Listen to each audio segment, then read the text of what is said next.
Convenience store বা নিত্য প্রয়োজনীয় পণ্যের বাজার মানেই মানুষের ভিড়, বেচাকেনার তোড়জোড়, যেখানে নষ্ট করার মতো সময় নেই কারোর হাতেই। অথচ এমন একটি দোকানে গিয়ে যদি দেখেন সেখানে প্রাণ খুলে গল্প করছে নানা বয়সের মানুষ, আড্ডা চলছে ঘন্টার পর ঘন্টা, তাহলে কেমন হয়? শুনতে গল্পের মতো মনে হলেও এমন উষ্ণ হৃদয়ের কনভেনিয়েন্স স্টোরের দেখা মিলবে দক্ষিণ কোরিয়ার রাজধানী সিউলে। মেট্রোপলিটন সরকার ও স্থানীয় ডিস্ট্রিক্ট কর্তৃপক্ষের উদ্যোগে শুরু হওয়া এই কার্যক্রমের উদ্দেশ্য মানুষকে একাকিত্ব থেকে মুক্তি দেয়া।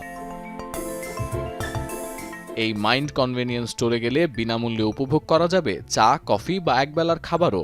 গল্প করে সময় কাটানোর সুযোগ মিলবে অন্য দর্শনার্থী ও সমাজকর্মীদের সঙ্গে। I really like it. We get to enjoy a nice cup of tea and have delightful chats with other seniors. It's all just so nice. Visitors can assess their loneliness, and if needed, they go through an additional checklist that looks at daily life and potential crisis areas.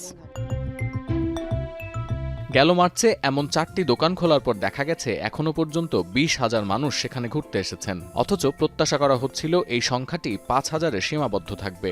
বিবিসির প্রতিবেদনে বলা হচ্ছে, উত্তর পূর্বাঞ্চলীয় শহর ডংডেমুনে অবস্থিত convenience স্টোরে প্রতিদিন প্রায় 70 থেকে 80 জন দর্শনার্থী আসেন। এদের বেশিরভাগের বয়স 40 থেকে 50-এর মধ্যে হলেও তরুণদের আগ্রহ কম নয়। 2022 সালের একটি গবেষণার তথ্য বলছে, সিউলে বাস করেন প্রায় 1,30,000 তরুণ, যাদের বয়স 19 থেকে 39 বছরের মধ্যে। এদের বেশিরভাগই হয় সামাজিকভাবে বিচ্ছিন্ন, নয়তো বাড়িতে বন্দী। গবেষণায় আরও দাবি করা হচ্ছে, বর্তমানে শহরটিতে একক ব্যক্তির পরিবারের সংখ্যা বেড়ে প্রায় 40% পৌঁছেছে।